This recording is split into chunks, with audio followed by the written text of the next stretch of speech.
salue tous dans le nom précieux de notre Seigneur Jésus-Christ. Alors, je voudrais vraiment, avant de commencer notre réunion, que nous puissions écouter un chapitre de la Bible. C'est Acte 7. Alors, si on peut mettre maintenant Acte 7, ça va nous aider. Nous écoutons ça et puis nous allons parler. Les Actes des Apôtres, chapitre 7. Le souverain sacrificateur dit: les choses sont-elles ainsi?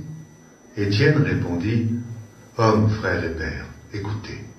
Le Dieu de gloire apparut à notre père Abraham lorsqu'il était en Mésopotamie, avant qu'il s'établît à Charan, et il lui dit: quitte ton pays et ta famille et va dans le pays que je te montrerai.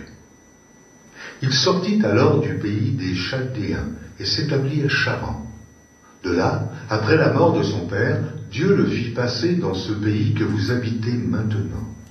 Il ne lui donna aucune propriété en ce pays, pas même de quoi poser le pied. Mais il promit de lui en donner la possession et à sa postérité après lui, quoiqu'il n'eût point d'enfant. Dieu parla ainsi: sa postérité séjournera dans un pays étranger, on la réduira en servitude, et on la maltraitera pendant 400 ans. Mais la nation à laquelle ils auront été asservis, c'est moi qui la jugerai, dit Dieu. Après cela, ils sortiront, et ils me serviront dans ce lieu-ci. Puis Dieu donna à Abraham l'alliance de la circoncision, et ainsi, Abraham ayant engendré Isaac, le circoncit le 8e jour.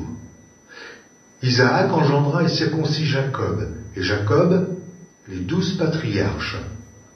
Les patriarches jaloux de Joseph le vendirent pour être emmené en Égypte.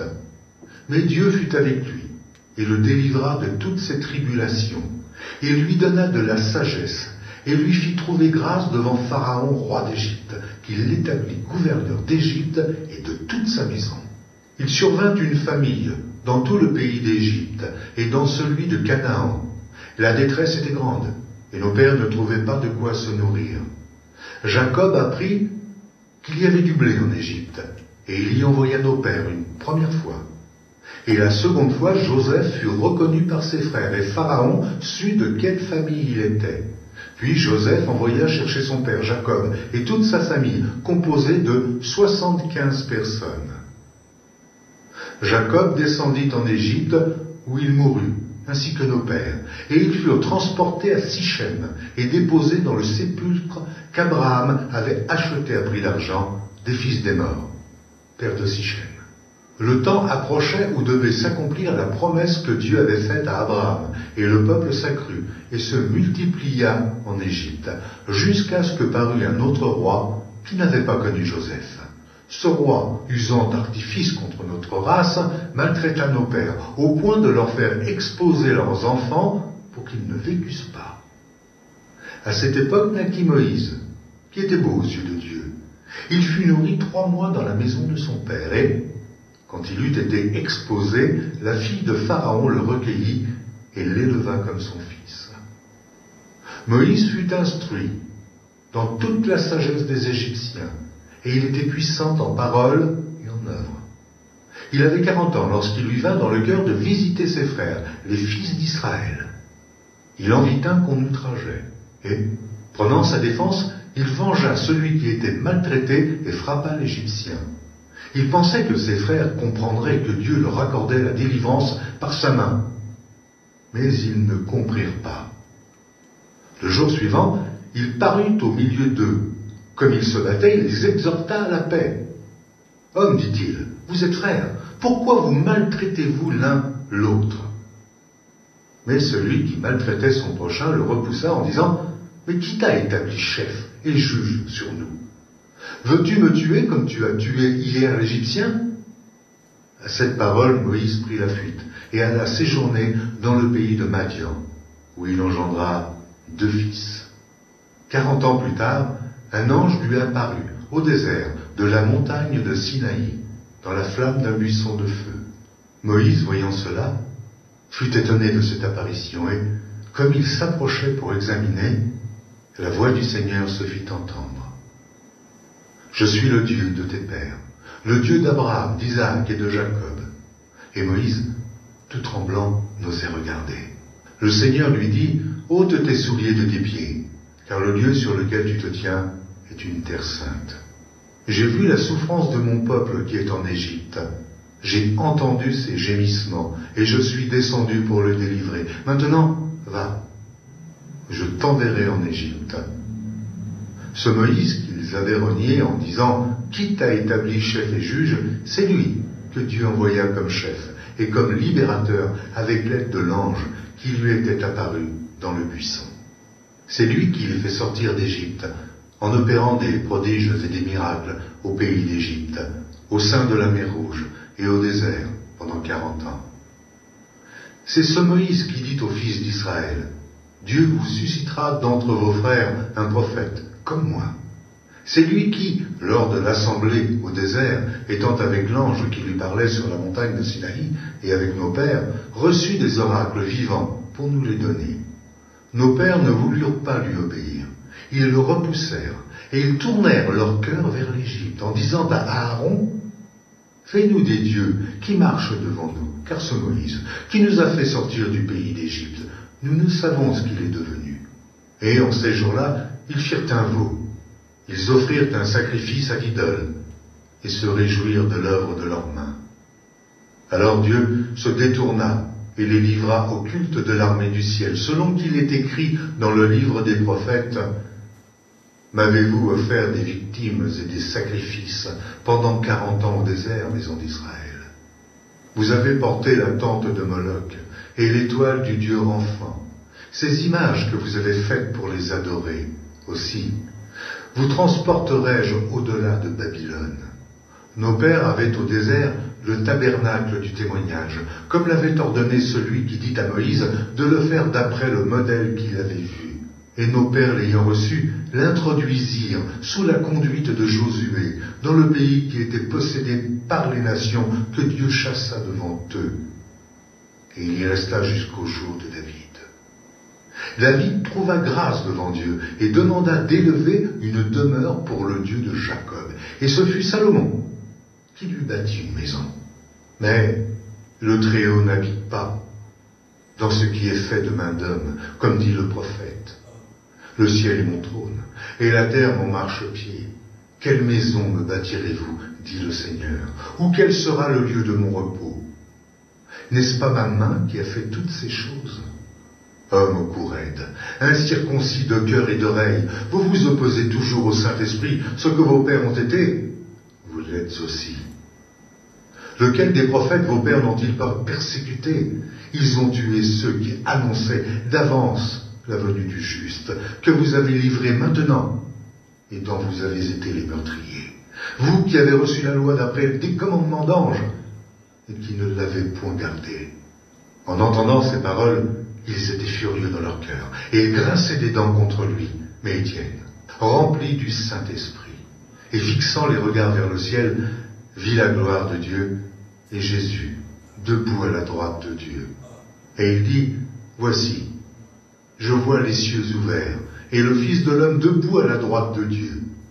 Ils poussèrent alors de grands cris, en se bouchant les oreilles, et ils se précipitèrent tous ensemble sur lui, le traînèrent hors de la ville, et le lapidèrent. Les témoins déposèrent leurs vêtements aux pieds d'un jeune homme, nommé Saul. Et ils lapidaient Étienne, qui priait et disait, Seigneur Jésus, reçois mon esprit. Puis, s'étant mis à genoux, il s'écria d'une voix forte, Seigneur, ne leur impute pas ce péché. Et, après ces paroles, il s'endormit. Amen. Je voulais vraiment qu'on écoute ça. Étienne. C'est lui qui était devant le Saint-Hédrin ces jours-là. Oh, quelle onction! Eh oui! On va nous lever maintenant pour lire la parole de Dieu. Nous allons prendre Actes chapitre 6. Commençons au verset 8.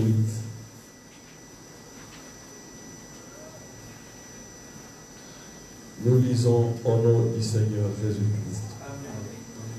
Étienne, plein de grâce et de puissance, faisait des prodiges et des grands miracles parmi le peuple. Quelques membres de la synagogue dite des affranchis, et celle des Cyrénéens et celle des Alexandrins, avec des Juifs de Cilicie et d'Asie, se mirent à discuter avec lui. Mais il ne pouvait résister à sa sagesse et à l'esprit par lequel il le parlait. Amen. Alors, ils subornèrent des hommes et dirent, nous l'avons entendu proférer des paroles blasphématoires contre Moïse et contre Dieu. Ils émirent le peuple, les anciens, les scribes, et se jetant sur lui, ils le saisirent et l'amenèrent au Saint-Hédrin. Ils produisirent de faux témoins qui dirent, cet homme ne cesse de proférer des paroles contre le lieu saint et contre la loi. Car nous l'avons entendu dire que Jésus, ce Nazaréen, détruira ces lieux et changera les coutumes que Dieu nous a données. Tous ceux qui siégeaient, verset 15, j'attire vraiment votre attention. Tous ceux qui siégeaient au Saint-Hédrin, ayant fixé le regard sur Étienne, son visage leur parut comme celui d'un ange. Amen.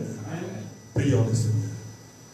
Dieu, notre Père Céleste, nous sommes tellement petits quand nous lisons de tels oracles dans ta parole, Papa. Comment un homme devant ses bourreaux pouvait être adopté à haute voix par toi, notre Seigneur. Merci, Seigneur, parce que Dieu vivant est terrible au milieu de ça. Descends, Père, parle-nous, ô Dieu, surtout nous voulons parler sur Étienne, Seigneur. C'est toi, Dieu, qui avait appelé Étienne. Il était le modèle des chrétiens, Seigneur. Aide-nous, ô Seigneur.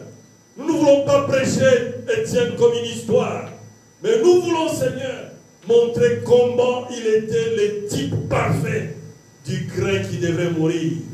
Le grain que tu avais dit aux Grecs, il fallait que le grain puisse mourir et pour que Dieu d'autres grains, Seigneur. Il était l'identification de toi, Christ. Descends, Seigneur. Parle-nous et ouvre notre entendement, Seigneur, pour que nous puissions saisir ce que tu veux nous parler ce soir. Accorde-nous cela au nom du Seigneur Jésus-Christ. Amen. Amen. Je vais vous asseoir.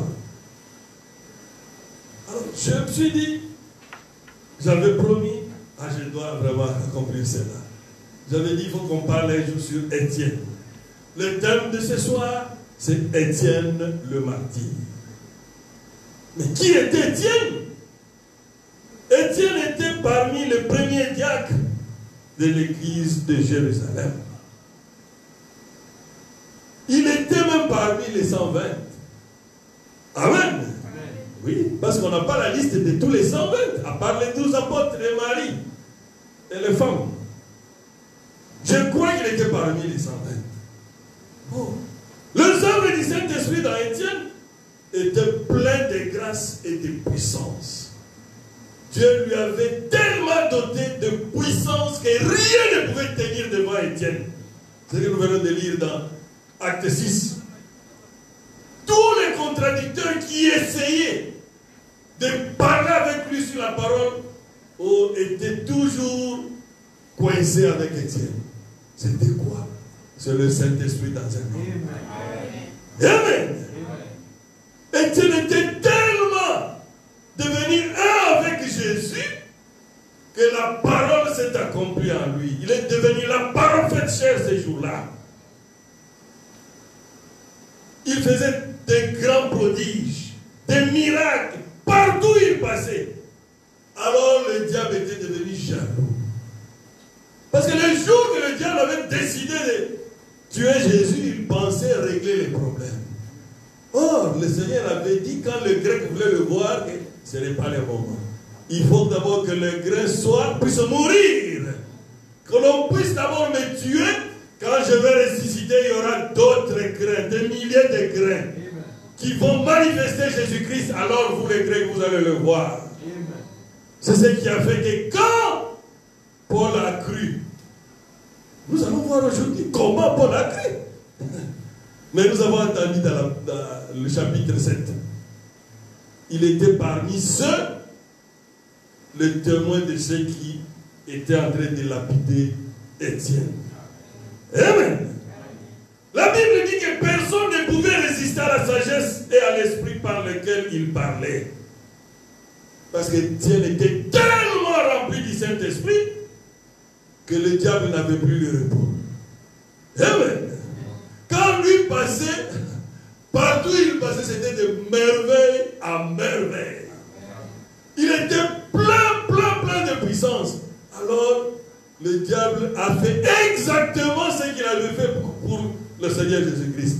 Ils se sont ligués, il a cherché des faux témoins pour accuser qui? Étienne. Oh. Qui pouvait déstabiliser Étienne? Non, c'est Étienne qui était en train de déstabiliser les diables dans son cas. Il était devenu quoi? Une boule de feu vivante. N'importe quel démon ne pouvait résister devant Étienne. Il a tellement troublé les diables. Le diable a dit non. Il faut qu'on trouve un moyen pour aussi régler les comptes avec Étienne. Mais, quand j'ai attiré votre attention, c'est quand on l'a mené devant le Sanhédrin, le gouvernement juif.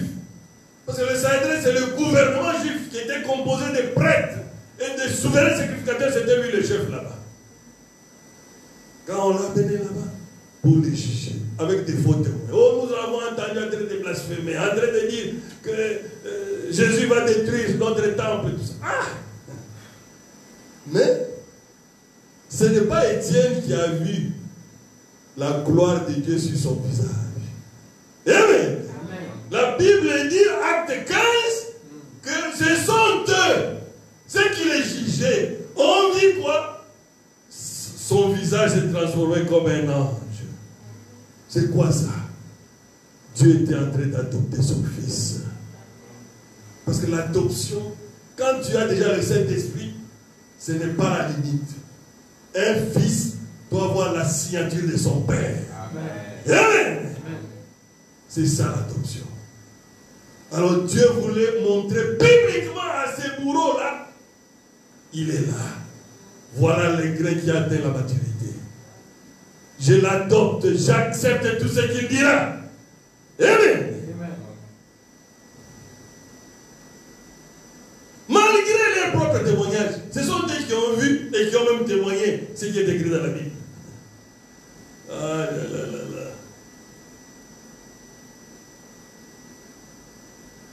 Il était là sans peur. On lui a dit, on va te tuer. Il est resté le même. Mais il faut voir comment il a été agité quand il leur parlait. Ce qui m'a étonné, pourquoi j'ai voulu qu'on écoute aujourd'hui Acte 7. Quelle onction!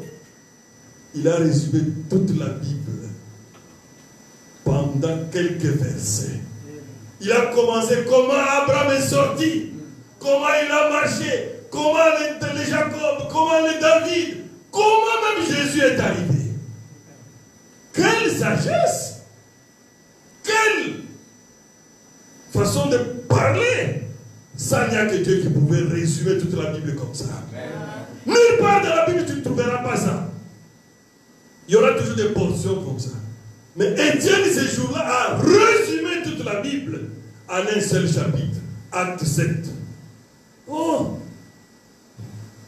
Il était tellement loin et agréable que le Seigneur Jésus est venu se manifester en lui. Pas seulement se manifester. Il a dit aussi la vérité. Amen. Parce que quand quelqu'un est rempli du Saint-Esprit, s'il y a des choses qu'il ne peut pas faire de compromis avec, c'est la parole de Dieu. Amen. Il dit toujours la vérité. Oh, c'est pour cela que j'ai voulu qu'à partir du verset 51 du chapitre 7, que nous puissions voir comment il dit homme au cou raide et incirconcis. Oh! Alors c'est là où ça a commencé à les troubler maintenant. Ils ont te supporté, mais maintenant tu commences à nous dire la vérité en face. Il dit oui! Vous êtes meurtriers dès le commencement, comme votre père.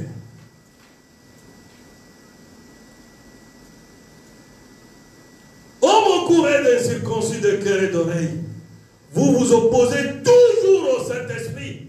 C'est ce que vos pères ont été. Vous l'êtes aussi. Lequel des prophètes vos pères n'ont pas persécuté? Ils ont tué ceux qui annonçaient d'avance la venue du juste, que vous avez livré maintenant, et dont vous avez été les meurtriers. Vous qui avez reçu la loi d'après le commandement d'ange, et qui l'avez point gardé. Oh! Maintenant c'est 54. En entendant ces paroles, ils étaient furieux dans leur cœur. Et ils grincèrent des dents contre lui. Ah là là. C'est exactement ce qu'ils avaient fait quand ils avaient arrêté le Seigneur Jésus-Christ. Ces jours-là, tout Jérusalem était agité. Et ceux qui ont arrêté Jésus, et les Pilates, et le gouvernement romain, tout le monde était agité à Jérusalem. Sauf une personne, le Seigneur Jésus-Christ. Lui était calme quand tout le monde était agité. Même quand le diable était agité. Oh! Mais lui restait le même. Verset 50. Mais Étienne est rempli du Saint-Esprit, fixant le regard vers le ciel. Quand il est en train de commencer à... Si on peut même les découper maintenant. Mais lui était calme, avec le regard fixé au ciel. Oh! Vit la gloire de Dieu, Jésus debout à la droite de Dieu. Et il dit, voici, je vois le ciel ouvert et le Fils de l'homme debout à la droite de Dieu. Ah! Il poussait des grands cris en s'ébouchant les oreilles. Quand vous voyez ici, il y a deux groupes. Eux sont agités, mais Étienne n'est pas agité. Pourquoi? Quand Dieu l'a adopté, il a dit, je vais te montrer mon fils. N'aie pas peur. Voici, je t'attends. D'ailleurs, j'ouvre le ciel pour toi. Amen. Étienne a vu sur la terre, il a vu comment le Seigneur était dans la droite du Père, dans toute sa puissance. Qu'est-ce qu'il veut encore avoir peur? Des fois, on a peur pour rien. Amen.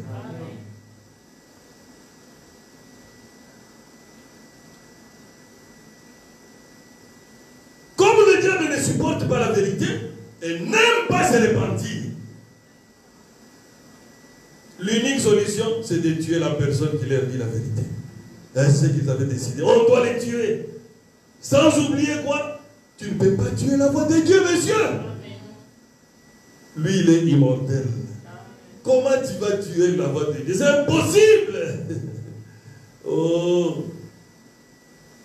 Mais la mort d'Étienne a joué un grand rôle. C'est qui? C'est Paul. À ce moment-là, il s'appelait encore Saul. Paul ou Saul avait donné son accord parce qu'il était sincère dans l'erreur. Il pensait, il était un pharisien parmi les plus brillants, étudiant de Gamaliel.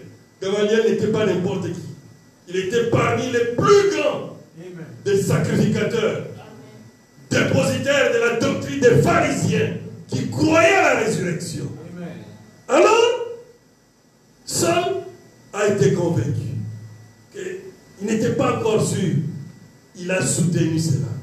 Malgré qu'il n'avait pas lui pris la pierre pour lapider Étienne, il avait donné son accord et il avait accepté de garder leur manteau. Mais, quel mort!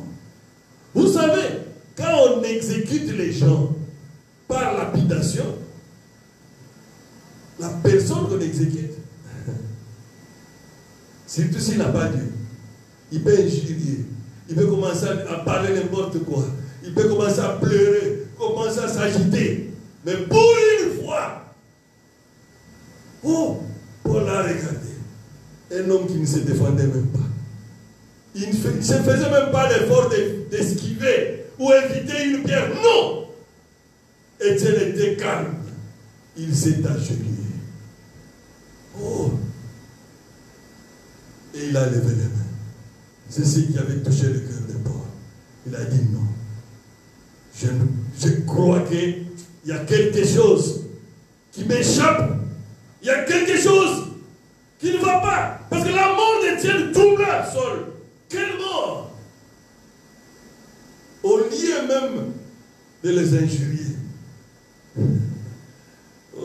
Pour la première fois en Israël, l'homme qu'on était en train de lapider a dit exactement comme son maître à la croix de Golgotha. Il a dit, Père, pardonne-le, car ils ne savent pas ce qu'ils font. Étienne était le type de Christ. Il était le grec qui avait atteint la maturité. Il a dit la même chose. Oh Père, ne compte pas, ne les impute pas ces péchés. Amen. Alors ça a troublé Paul. Paul était un homme spirituel, malgré la sincérité, mais il était dans l'erreur. Mais ça fait quelque chose dans sa foi. Il a dit, il y a quelque chose que je ne comprends pas bien. Comment un homme peut être sincère, peut même nous pardonner, nous en train de les tuer. Il ne faisait pas l'effort, ne se défendait pas. Il s'est seulement agenouillé. Et à la fin, la Bible a dit, Étienne s'est endormi. Amen. Étienne ne pouvait pas mourir. Amen. Un chrétien comme tu es là, tu ne peux pas mourir. Ce corps, c'est juste une enveloppe. C'est juste pour un petit temps. Dieu nous a donné ce corps pour notre passage sur cette terre. La preuve est que à tout moment, ce corps est obligé de tomber malade. À tout moment, il est agité. Mais il y a un corps qui t'attend, mon frère. Un corps qui n'aura pas besoin de maladie. Un corps qui vivra éternellement. Un corps glorifié, qui n'aura plus d'obstacles. Quand tu te déplaces, il n'y aura plus de mur devant toi. Oh, la distance, ça ne sera plus un problème pour toi. Il n'y aura plus d'obstacles. pour un corps glorifié. Amen. C'est ce corps-là que le Seigneur est entré. Parce que quand il est ressuscité, son esprit est redescendu. Il a revêtu les corps glorifiés.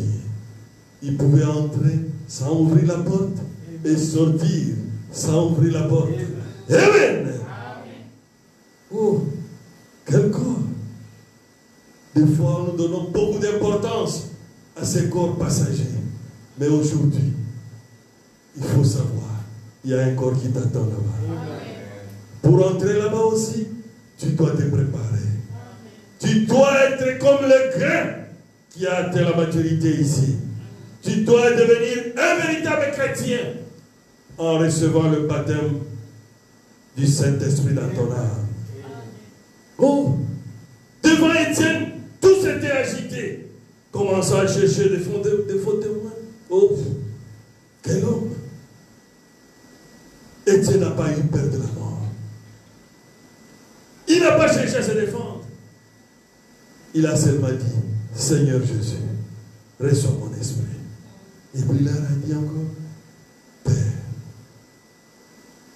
ne les impute pas ces péchés. Oh! Étienne est resté le même, plein d'amour, comme son maître le Seigneur Jésus-Christ. Et la Bible dit, s'étant mis à genoux, s'écria d'une voix forte, Seigneur, ne leur impute pas ces péchés. Voilà une preuve tangible d'un chrétien rempli du Saint-Esprit, adopté, qui a l'amour parfait, l'amour divin, qui, même pendant la mort, est en train de prier pour ses ennemis. Amen. Oh.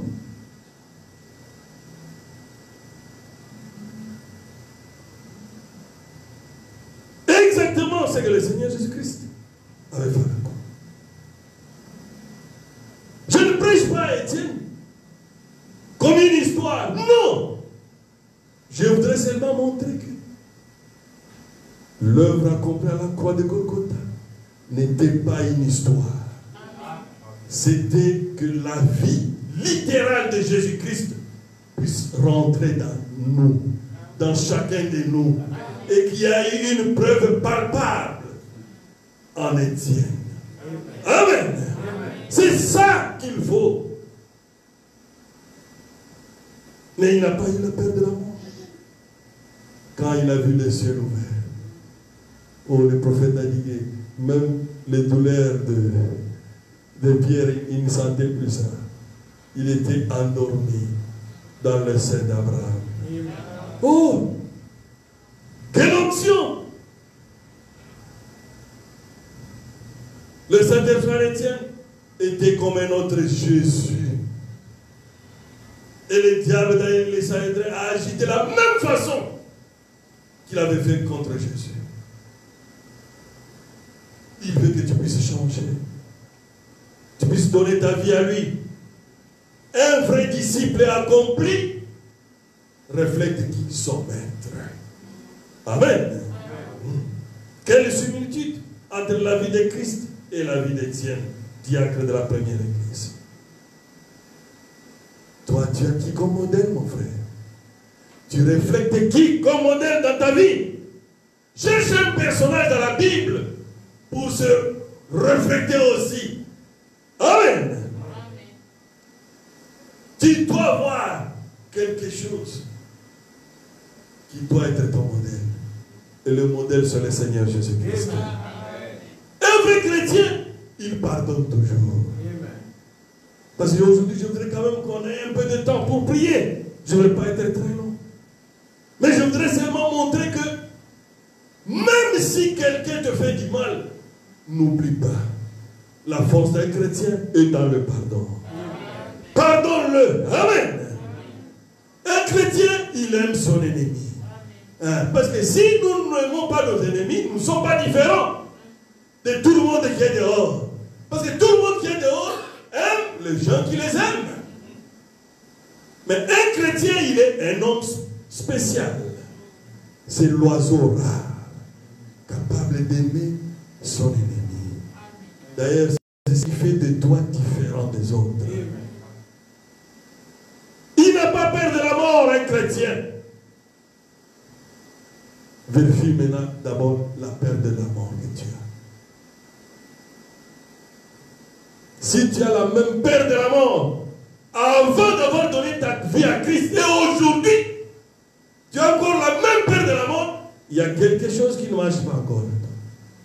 Parce que celui qui a le baptême du Saint-Esprit dans son âme, la peur de la mort change. Amen. Amen. Oui. Parce que celui qui n'a pas encore le Saint-Esprit n'a pas l'assurance. Mais celui qui a le Saint-Esprit, il a l'assurance. Amen. Amen. Il dit, même si ça venait aujourd'hui, je suis prêt pour partir. Et toi, est-ce que tu es prêt pour partir aujourd'hui?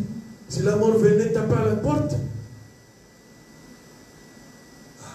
si tu sens encore que tu as encore beaucoup peur de la mort, c'est un signe que le Saint-Esprit n'est pas encore rentré dedans. Parce que c'est lui qui a le Saint-Esprit.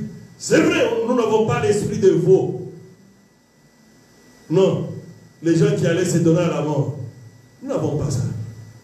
Mais un chrétien qui a déjà le Saint-Esprit, s'il sent que c'est son jour, il ne va pas hurler comme un cochon.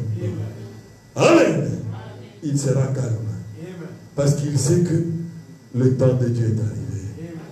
C'est comme Étienne. Il savait qu'Étienne était innocent. Étienne était en train de leur montrer la vérité, de leur parler de la parole de Dieu. Mais eux, par méchanceté, ils ont décidé quoi? De tuer Étienne. Alors Dieu a dit, calme-toi, fils. Amen. Il a ouvert le ciel. Ce n'était pas au hasard, c'était pour lui dire, ne t'en fais pas. Dans quelques secondes, tu seras avec moi. Amen. Amen. C'est ce qui arrive dans la vie des chrétiens. Même s'il est malade, comment? Mais Dieu permet toujours. Les quelques minutes avant, Dieu lui montre là où il part. Alors vous verrez la personne se comporter en conséquence. Mais quand vous voyez quelqu'un se débattre comme jamais pour mourir, c'est un signe qu'il a déjà vu là où il est en train de partir.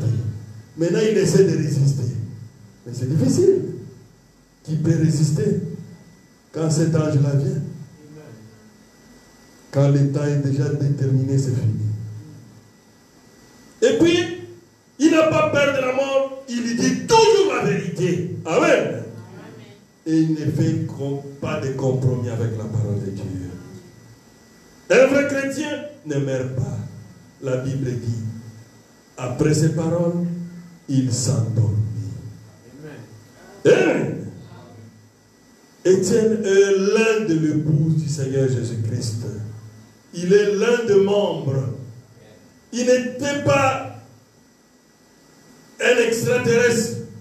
C'était un croyant comme vous et moi. Mais il a tellement aimé le Seigneur. Il a tellement aimé Dieu qu'il est devenu un avec la parole. Qu'il est devenu la parole faite chair. Qu'il est devenu l'expression même de la parole de Dieu. Qu'il est devenu un fils de Dieu manifesté. Qu'il a accepté de mourir en martyr. Oh, que Dieu nous aide. L'épouse agit exactement comme son époux Jésus-Christ. Nous sommes l'épouse du Seigneur Jésus-Christ. Qu'est-ce que l'époux avait fait? Il avait pardonné là à la croix. Nous aussi, nous devons pardonner. Aujourd'hui, nous allons lire le prophète. Vous verrez la différence entre nous et Israël. Israël ne fait pas partie de l'épouse du Seigneur Jésus-Christ. Non. C'est vrai, quelques membres seulement, comme les apôtres et les autres, c'est une partie, de l'infime partie d'Israël qui est dans l'épouse. Mais le reste d'Israël sont des serviteurs. Amen. La façon qu'Étienne est mort a eu un impact dans la vie de Paul. La mort d'Étienne, le prophète dit, ébranla Paul. Amen. Ça l'a vraiment ébranlé. C'est que ça l'avait secoué. Il se demandait, est-ce que c'est lui qui a raison ou bien c'est nous qui avons raison? Amen. Alors nous allons lire les prophètes. Dans Hébreux chapitre 1.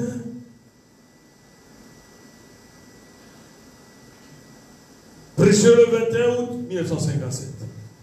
Paragraphe 35.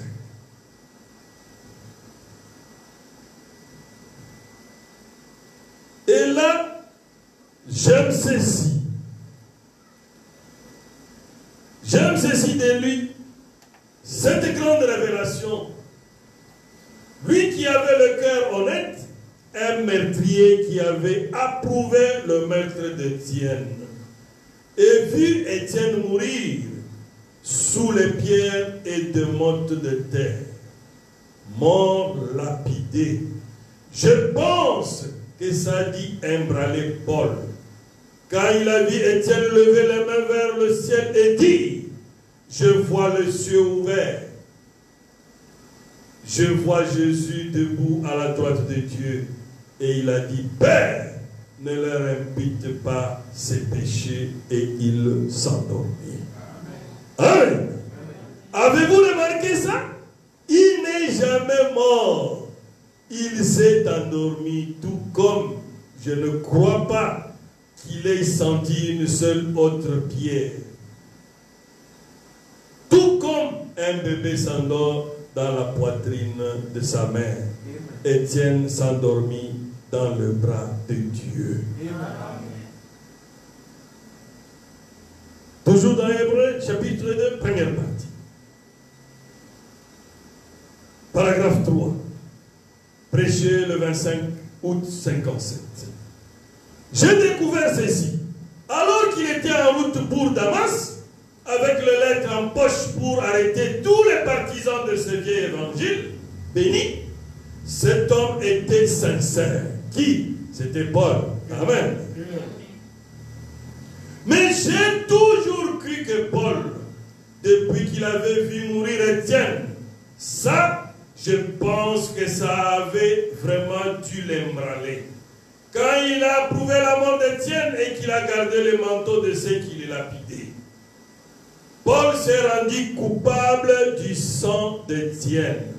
Et il a confessé, il a dit, je ne suis même pas digne.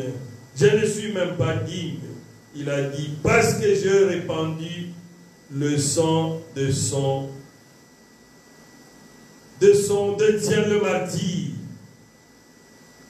En effet, il était présent comme témoin. Amen. Alors, il y a une partie maintenant que je voudrais que ça puisse nous réveiller. Quand il a parlé qu'il était témoin, le prophète dit maintenant. Et si vous êtes présent comme témoin de quelque chose, vous en êtes aussi coupable que si vous y avez participé. Donc, si nous témoignons en disant, oh oui, il n'aurait pas dû faire ça, il y a telle chose, faites attention à ce que vous dites, parce que vous vous rendez coupable par le jugement que vous portez. Amen. Quand tu vois quelque chose de mal, il ne faut pas dire, oh, ça ne me regarde pas. Non. Il dit que le fait de voir ça, tu es aussi coupable de cela. Faites attention. Il faut prendre une position claire et nette. Et pour terminer, c'est dans 5e sceau. C'est là où il y a la différence claire et nette. Et le prophète est en train de montrer la différence entre Israël et nous qui sommes l'épouse du Seigneur Jésus-Christ. Toutes les fois, moi j'ai toujours dit que un chrétien ne peut pas prier en disant qu'aujourd'hui le feu descend dans la maison de mes ennemis. Le feu se passe ceci. Oh, que tous mes ennemis meurent. Je n'ai jamais cru ça. Mais je crois que c'est ça la vraie position. Nous allons lire le prophète, il est dit ici, au 5e psaume.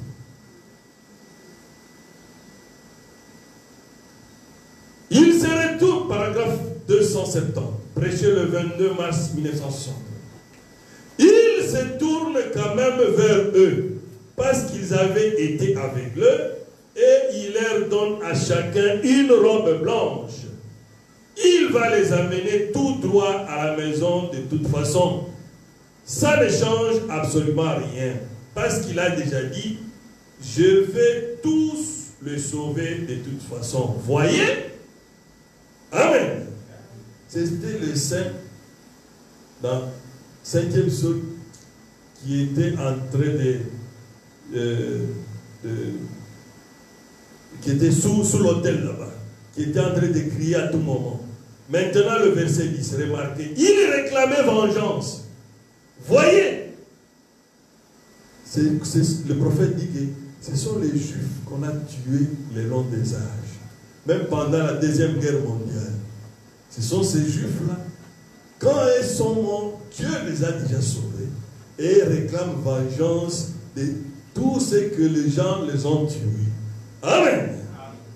C'est 271. Or, s'il s'agit de l'épouse, ils auraient fait comme Étienne. Amen. Pardonne-leur, vous savez, voyez. Mais ceux-là, ce sont des Juifs qui viennent d'entrer. Vous voyez, ils réclamaient vengeance, remarquez. Aussi, voyez-vous, aussi il a dit, remarquez, ce n'est pas, il a dit, ce sont tes frères, les Juifs. Le sang, 3 points de suspension. Il voulait être vengé. Il disait, oh, nous voulons que tu nous venges sur la terre. Et pourquoi ils continuent à réclamer la vengeance? Parce qu'ils ont toujours la loi de Moïse. Et la loi de Moïse disait, œil pour œil, dent pour dent et vie pour vie. Alors, ils n'ont jamais reçu le Messie. Dieu les avait aveuglés. Ils sont restés avec cette loi-là jusqu'aujourd'hui. Mais, par malheur, ou par manque de révélation, vous verrez des chrétiens en train de prier. Oh, que tous les sorciers de ma famille, que tous les sorciers du quartier, oh, j'envoie le feu. Heureusement que Dieu, c'est un bon Dieu. Il ne donne pas la puissance aux gens comme ça. Parce que s'il donnait la puissance à une telle personne qui a la haine de ses ennemis, il va finir tout son quartier ou toute sa famille. Amen. Amen. Ici, le prophète nous dit clairement qu'ils ne sont pas de l'épouse. Amen. Amen. Mais Étienne était où? De l'épouse. L'épouse copie l'époux. L'époux a dit pardonner. Amen. C'est ce que nous ne devons pas oublier. Quand tu pardonnes, alors tu as la victoire sur les péchés. Oh, que Dieu vous bénisse.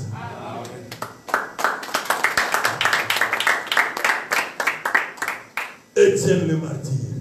Dieu veut que nous puissions aussi avoir un modèle. Et le modèle aujourd'hui, c'est qui? C'est le Seigneur Jésus-Christ. Oui. Le modèle d'Étienne, ce n'était pas Pierre. Le modèle d'Étienne, c'était le Seigneur Jésus-Christ. Il était un diacre. Le premier des diacres. Quand on commence, si tu lis au chapitre 6 au début, là, il était cité parmi les premiers diacres. Étienne. Oh, un homme rempli du Saint-Esprit. Étienne le martyr. Alors nous devons nous tenir debout. Tu peux prendre la position que tu veux. J'ai vraiment besoin que nous puissions prier, que Dieu nous donne, Seigneur, la puissance, que Dieu nous donne l'onction d'éloigner les péchés de nous, que Dieu nous donne la révélation de ce qu'est l'époux qui est notre Seigneur Jésus.